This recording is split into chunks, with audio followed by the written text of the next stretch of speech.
Hello guys, welcome back to another video. Tuni khu azong hi hiding wa phachom dem tia video kan sim ki dihin chi keyboard mang cha hi tuni a video kan sim ding hi le Lenkhom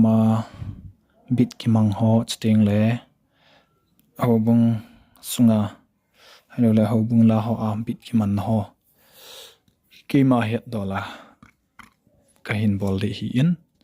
is chun lunglu tan an vekin hoitin bulapan a chaina chan video hai nevet pi kin divin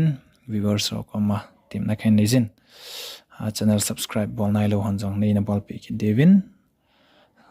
sang tan tim na khain nei kin ve le an ve pan ke tauti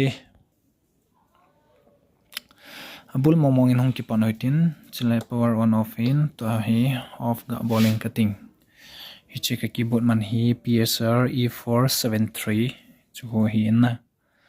zama E473 hi in hi is at I500 or I560 ti ho to hin a function chi dan ki bang hi hi in pi hele hi bol gon sana bol zeng tin power on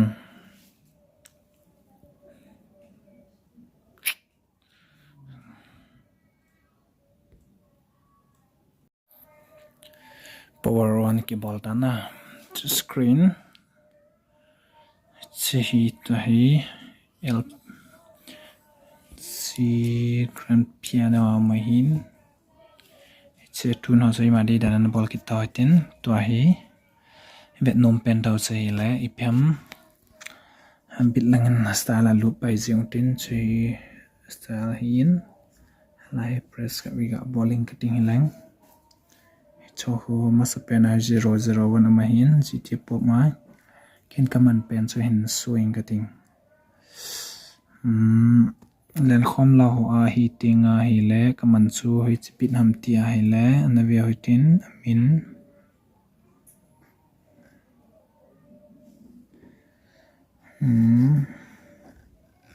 pp zing na lightin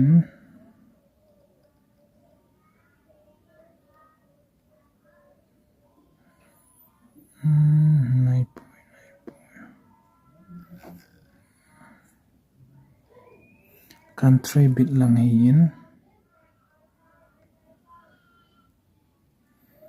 bin hi ka lang man the tam so so in na ai wa cho thlang pia ki mang ji ho cho ken vit sa de hi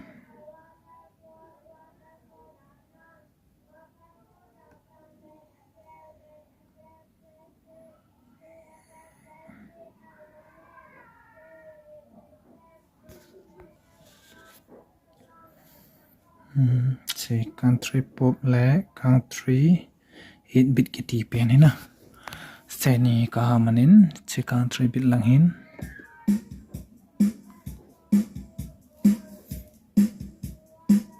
country pop sang country bit pa nge chamin che tempo hi insan ai koi du ham tia le tempo press ta 130 ama hina ai so dinga chu 118 or 115 to 118 or 120 ho aman the che hoi bit so wan sitan component on off on a question thì tay hi lei sin gan thi na gam a hin lama zaga sa ding sting le 206 hi na number hi kim thei je pun in 206 country 8 bit ki tin sting le 207 pa man the tempo jong koi nim kin lang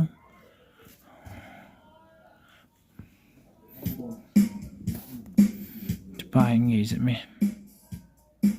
sting le cái keyboard ho don man wa hele drum set khu na khial no ma hele la drum to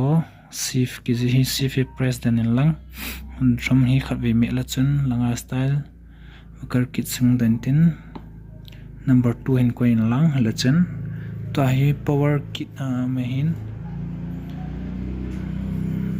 a hla to ngai ta ga komin lang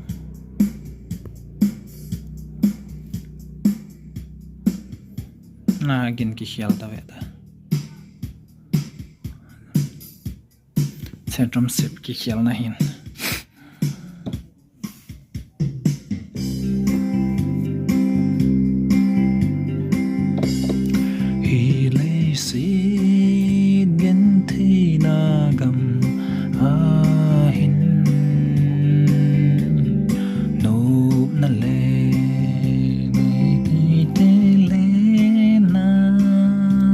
ka pa na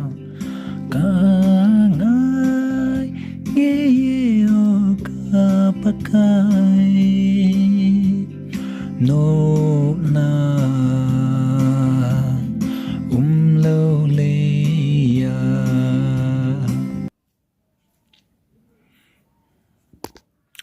ching le next song khat ben line na country lang mama country swing ki te pen no hang yang he trong hit tempo slow so in lang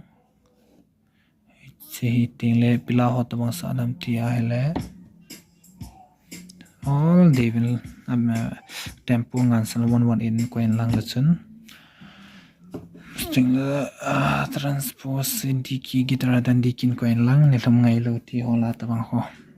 hello le nitin ka ko mam jing lang ti ho ta bang la ho hon hen sa tinga le ta bang honan man de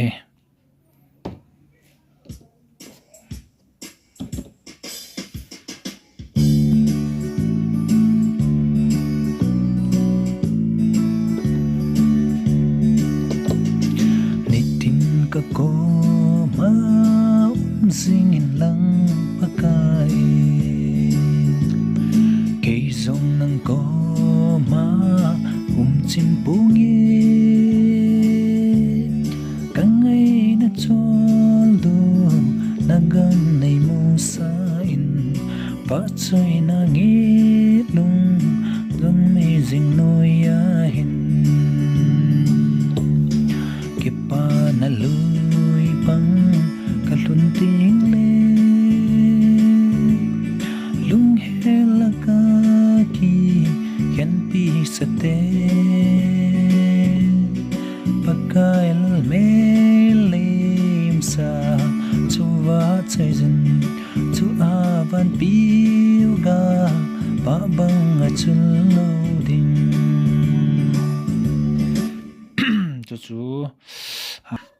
atam zo Lenkhom la bit ho kaha man ho chu hitain chu teng le Houbung la hi chong chu ka la Houbung la man the yong chong so so na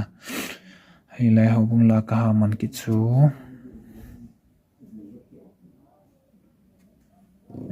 langin look kinin lang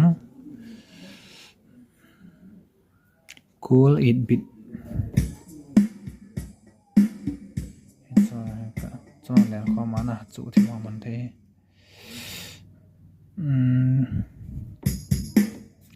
not that one chika mane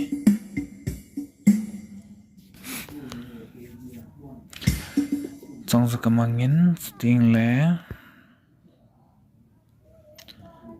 60 hena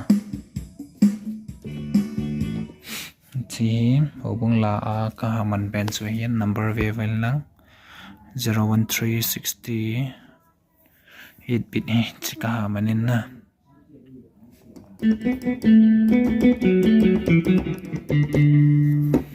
Houbung la ki man chu ka man sin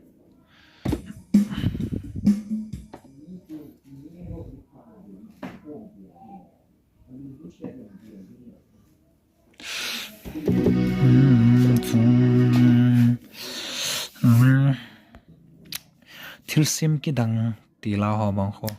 hewa thang pi hin surfna surf asa ko me be sa kempon Houbung len worship mong lin ho in tam za khon surf dong zen sai nai vai ho ka sei dinga thing thang kho neu neu ho hen a thang pin tang golen sa jeng ven he chao a chui tabang bit ki mangam tia le thil sim ki dang na thil sim ki dang chu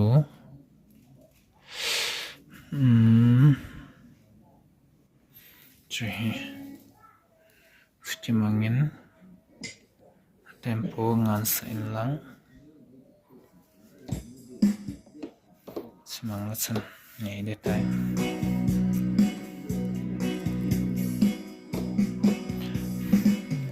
thil sem kidang o hi ka gel do kum le pathin lo pi na akilangi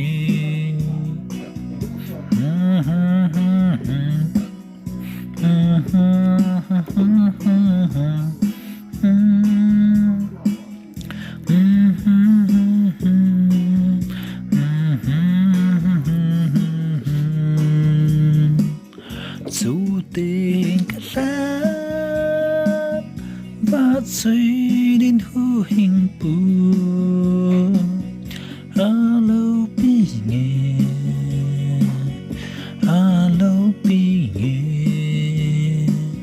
dù tình cắt lát và xây đến hư hình bù alo bi nghe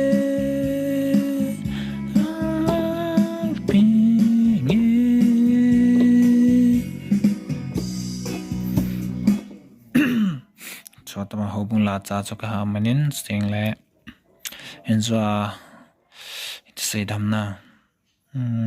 Lenkhom la Manho so pa be man de tampi me teacher hin sei lo hin tin hethiam lo hello le Houbung la sa no ma bina sa no ma bit mo zo lo ma he jong le comment section a hin sei otio hi chang su hin tin izamtia hiat thelo ma hele comment a hin sei jong tin na thampat ken ka man jeb jo khan bol hin langa right side right hand langa to nong ki chep tha ting la ngi di teacher ka het dola thampat ka hin hilin tin pila video chaina san be ho zo se chang ke part ke session hapan next video bol jing theina ding vin ka channel like share comment subscribe nei ne bol pi so ke ki devin viewers so se tim la kini bye bye